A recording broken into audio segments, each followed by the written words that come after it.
साथियों नमस्कार, मैं हरिश्चंद्र बर्णवाल एचबी शॉर्ट्स में आप सभी का स्वागत करता हूं। दोस्तों, आप सभी जानते हैं कि 3 दिन बाद अंतर्राष्ट्रीय योग दिवस है। यह दिवस भारत के लिए कितना महत्वपूर्ण है दोस्तों। भारत की संस्कृति को पूरी दुनिया में मजबूती से स्थापित करने के लिए, हालांकि भारत की संस्कृति पूरी दुनिया में स्थापित है, लेकिन अंतर्राष्ट्रीय योग दिवस एक माध्यम है दोस्तों, जिस दिन पूरी दुनिया की नजर भारत की ओर टिकी होती है और भारत में भी विशेषकर उस कार्यक्रम की ओर दोस्तों, जिसे प्रधानमंत्री मोदी खुद लीड करते हैं अंतर्राष्ट्रीय योग दिवस के दिन। और इस बार जानते हैं क्या हो रहा है दोस्तों?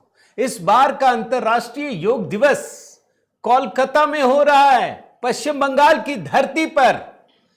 लेकिन पश्चिम बंगाल के भीतर कुछ लोग ऐसे हैं दोस्तों, जिनको पसंद नहीं आ रहा है, जिनको रास नहीं आ रहा है और इसके खिलाफ साजिश रच रहे हैं। अंतर्राष्ट्रीय योग दिवस को रोकने के लिए 2 मामले एक साथ कोलकाता हाई कोर्ट में पहुंचे हैं। प्रधानमंत्री मोदी जिस योग दिवस को करेंगे उसकी बात कह रहा हूं। अब मुख्यमंत्री शुभेंदु अधिकारी क्या करेंगे, जरा पहले खबर देखिए, मैं आपको दिखाता हूं दोस्तों। पहले तो आपको मैं बताऊं दोस्तों, 3 दिन बाद यानी 21 जून को जो अंतर्राष्ट्रीय योग दिवस मनाया जाना है दोस्तों, इसका मुख्य कार्यक्रम कोलकाता के रेड रोड पर होगा। खुद प्रधानमंत्री मोदी इसकी अगुवाई करेंगे और इस वर्ष का जो थीम है वो है स्वस्थ बुढ़ापे के लिए योग। आप जानते हैं दुनिया भर में कितने कार्यक्रम हो रहे हैं? दुनिया भर में 2500 जगहों पर योग के कार्यक्रम होंगे और भारत के 210 से ज्यादा भारतीय दूतावास भी इसमें हिस्सा लेंगे। लेकिन मैं बात कोलकाता की कर रहा हूं। कोलकाता में जहां रेड रोड पर यह कार्यक्रम होना है दोस्तों, भाई वहां तो तैयारी भी तो करनी पड़ेगी ना। एक तो खुद प्रधानमंत्री होंगे, मुख्यमंत्री होंगे, तो उसकी विशेष तैयारी करनी पड़ती है। फिर उस सड़क को भी उसको देखना पड़ता है, सुरक्षा की दृष्टिकोण से तमाम जो तैयारियां हैं दोस्तों, उसके लिए बंद करना पड़ता है, एक एक हिस्से को बंद करके, ताकि पूरी तैयारियां हो सके। उसके लिए डायवर्जन की पॉलिसी भी अपनाई जाती है।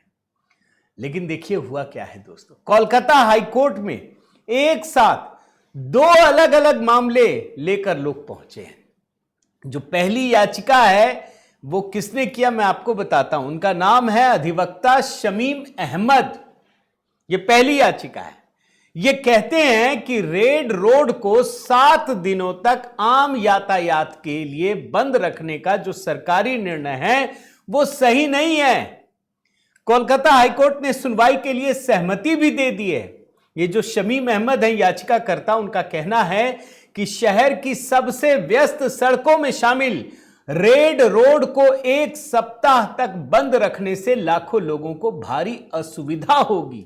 उनका तर्क है कि सुरक्षा व्यवस्था बनाए रखते हुए भी यातायात को पूरी तरह बाधित किए बिना वैकल्पिक व्यवस्था की जा सकती है। ये याचिका में कहा गया। एक और याचिका है जिसमें कोई सरकारी कर्मचारियों का संगठन है वो पहुंचा है कि भैया हमको जाने के लिए अनिवार्य नहीं होना चाहिए। लेकिन दोस्तों पल भर के लिए समझिए, यही तर्क दिया जा रहा था ना जब वहां पर मेट्रो का एक पिलर लगाना था कोलकाता में, याद है ना, कि नहीं कैसे रोक देंगे। सरकार बदली और आप जानते हैं कि जो काम दशकों में नहीं हुआ वो एक झटके में हो गया। थोड़ी देर के लिए मुश्किल हो सकती है, लेकिन उसके बाद जो सुविधा होती है आप उसकी कल्पना कीजिए। लेकिन मैं उसकी तुलना भी नहीं करता, मैं तो आपको कुछ और दिखाता हूं दोस्तों।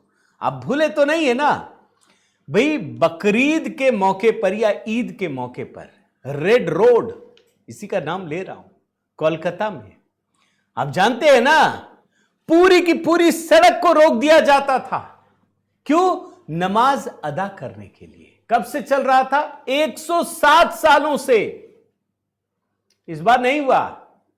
मतलब पश्चिम बंगाल में इसी रेड रोड की बात बता रहा हूं, और बाकी तो सड़कें आप छोड़ दीजिए बंगाल की, जहां नमाज के लिए पूरी की पूरी सड़क बंद कर दी जाती थी। अब कोई सवाल पूछे कि भाई शमीम अहमद साहब आप कभी गए क्या हाई कोर्ट?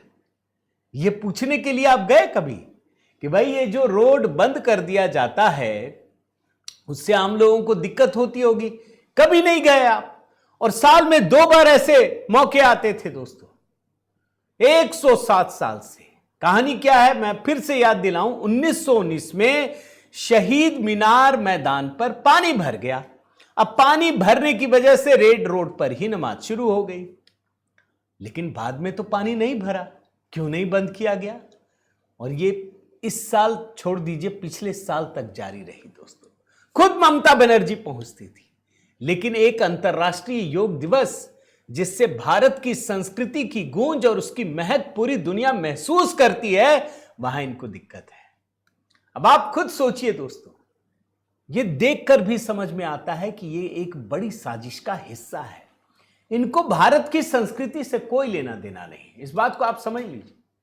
इनका मकसद यह है कि मोदी जी जो कुछ करे, भारतीय जनता पार्टी की सरकार कुछ भी करे, बस किसी तरह उसमें रुकावट डाल दो, उसको होने मत दो। क्या लगता है दोस्तों, क्या ये कामयाब हो पाएंगे, या हाई कोर्ट क्या फैसला देगा? यह भी जानना चाहता हूं, जरूर कमेंट में बताइएगा दोस्तों। लेकिन हाई कोर्ट कुछ भी कहे, मैं इस नियत पर सवाल खड़े करता हूं। आपके कमेंट का इंतजार रहेगा दोस्तों, जरूर अपनी राय रखिएगा। इस वीडियो को अधिक से अधिक लाइक कीजिएगा, शेयर कीजिएगा, और साथ ही अगर HB शॉर्ट्स को आपने सब्सक्राइब नहीं किया है दोस्तों, जरूर कीजिए। बने रहिए, जुड़े रहिए। बहुत बहुत धन्यवाद। जय सिया राम।